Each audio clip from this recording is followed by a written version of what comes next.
La siguiente corriente filosófica es ecocentrismo. El ecocentrismo engloba un conjunto de éticas que creen en el valor propio de toda la naturaleza y consideran moral e integralmente a los ecosistemas, la biosfera y la tierra. Esta corriente filosófica también sostiene que las entidades que se deben considerar moralmente son los ecosistemas. Para esta corriente los individuos no son objetos directos de respeto, sino que estos importan en la medida en que su presencia sea útil para los ecosistemas en los que se encuentran. En esta también se predispone a los individuos a valorar la naturaleza por su propio bien, considerando que merecen protección dado su valor intrínseco sin tener en cuenta su utilidad para los humanos. El ecocentrismo en ningún momento trata de otorgarle a la naturaleza un carácter sagrado o místico. El ecocentrismo pretende un equilibrio aceptable entre la sociedad y el ecosistema natural. En esta corriente se invita a las personas a respetar a los seres individuales y al ecosistema en el que se desenvuelven. Por lo tanto, desde esta visión, todas las acciones humanas deben ser juzgadas como instrumentos para proteger el valor de la comunidad biótica. El ecocentrismo nace de la necesidad de darle atención a todas las formas de vida que pueden ser humanas o no humanas. Esta corriente surge a finales de 1970 y su representante más importante es el filósofo Art Neis, quien es el fundador de la ecología profunda. El ecocentrismo tiene su punto de partida ante los enormes daños que el ser humano le ha causado a los seres vivos y a los ecosistemas, adoptando prácticas de sobreexplotación y degradación de los recursos. Es algo que se evidencia de manera fácil, pero que es difícil otorgarle un valor, debido a que para ellos es necesario demostrar las relaciones que los ecosistemas tienen con los individuos, su propia individualidad y sus fines propios para darle un valor a este. Algunos pensadores como Hans Rostorn postulan una mirada más amplia, lo cual desemboca en una ética más inclusiva que tiene en cuenta a los ecosistemas. Por lo que se plantea anteriormente, es fundamental el papel de la ecología en esta corriente, ya que la ecología establece las relaciones que el individuo puede llegar a tener con los ecosistemas y la relevancia de estos para los individuos. Por lo tanto, el ecocentrismo plantea un valor que los ecosistemas tienen y por lo tanto los seres humanos debemos tenerle consideración moral y establecer unos deberes para con ellos. En cuanto a sus representantes, he destacado a estas cuatro personas. Entonces, por un lado está Hans Ralston. Él nació en 1932, actualmente sigue vivo y es un filósofo de la ciencia, es profesor distinguido en la Universidad de Colorado y también es defensor de la protección de la biodiversidad de la tierra y la ecología. Esta persona considera que los individuos no están sujetos a intereses que sean claramente definidos. Por lo tanto, formula deberes hacia los ecosistemas y las especies, dándoles prioridad a estos frente a los organismos individuales. Como segundo representante está Pentti Linkola. Él nació en 1932, falleció en el 2020. Fue un ornitólogo y ecologista finlandés. Su colección de ensayos Sueños sobre un mundo mejor fue su más grande obra y en el cual defendió que deben conservarse los ecosistemas y sus especies, dándole prioridad sobre la vida de los individuos. Considero éticamente aceptable que se maten individuos de otras especies si ello es necesario para conservar ecosistemas y otras especies. El tercer representante es Aldo Leopold. Él nació en 1887 y falleció en 1948. Él fue un silvicultor, ecólogo y ambientalista estadounidense. Influyó en el desarrollo de la ética ambiental y la preservación de la naturaleza salvaje. Una de sus frases más célebres fue: "Una acción es correcta cuando tiende a preservar la integridad, la estabilidad y la belleza de la comunidad biótica, y se equivoca cuando se afirma lo contrario". Y finalmente, el cuarto representante, Arneis, él nació en 1912 y murió en 2009. Fue el fundador de la ecología profunda y el más reputado filósofo noruego del siglo XX.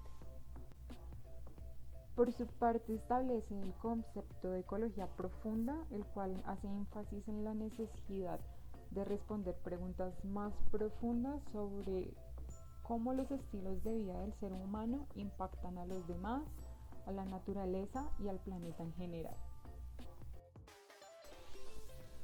Referente a las posturas de esta corriente filosófica, el ecocentrismo invita a los seres humanos a respetar y darles un valor a los seres individuales y a los ecosistemas en el que éste se desenvuelve, dejando de lado entonces la creencia de que el ser humano está en la cúspide o jerarquía moral que los pone por encima de los demás individuos y de su hábitat.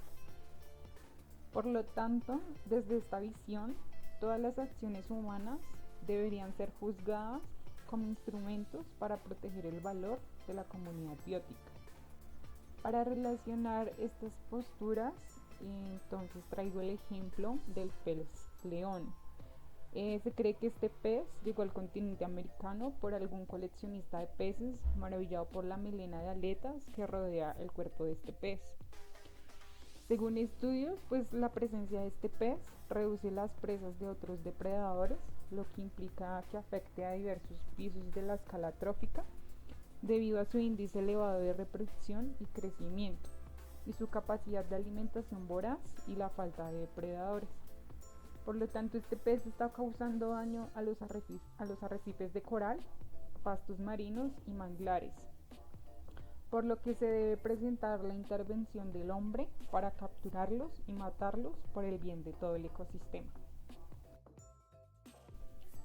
En contraposición a esta corriente filosófica está el antropocentrismo.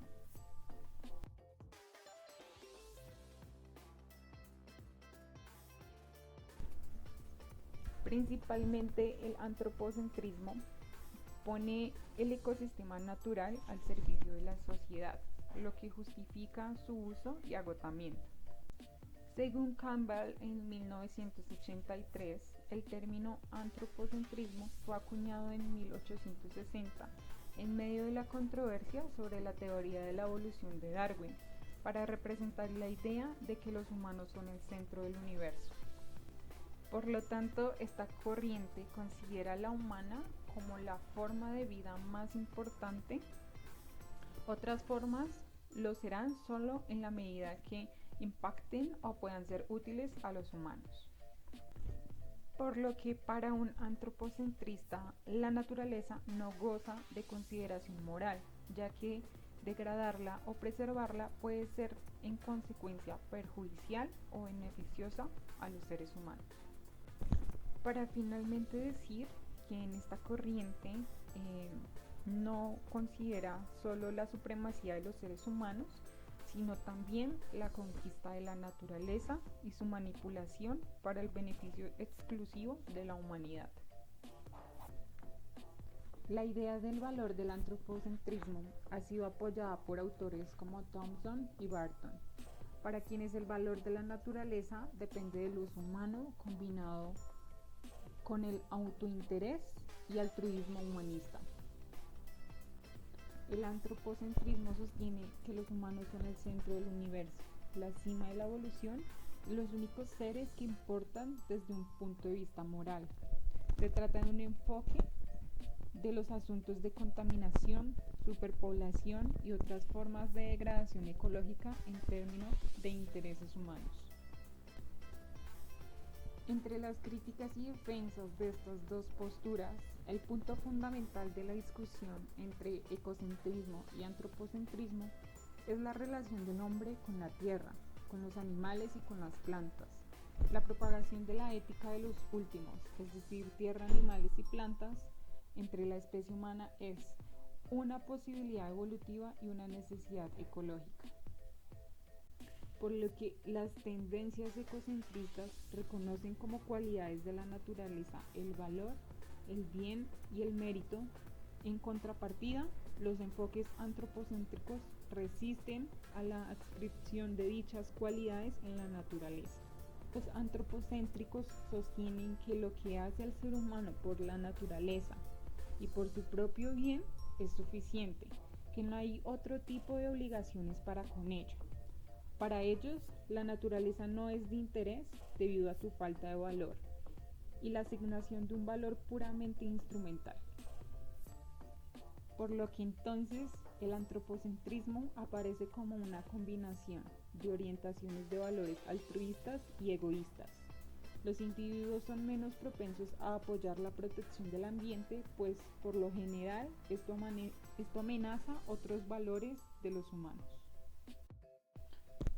Para concluir entonces, cuando los humanos moldean y manipulan el mundo natural para lograr sus propios intereses, para satisfacer sus deseos, es una forma de dominación antropocéntrica, opresión y negación de la autonomía de la naturaleza.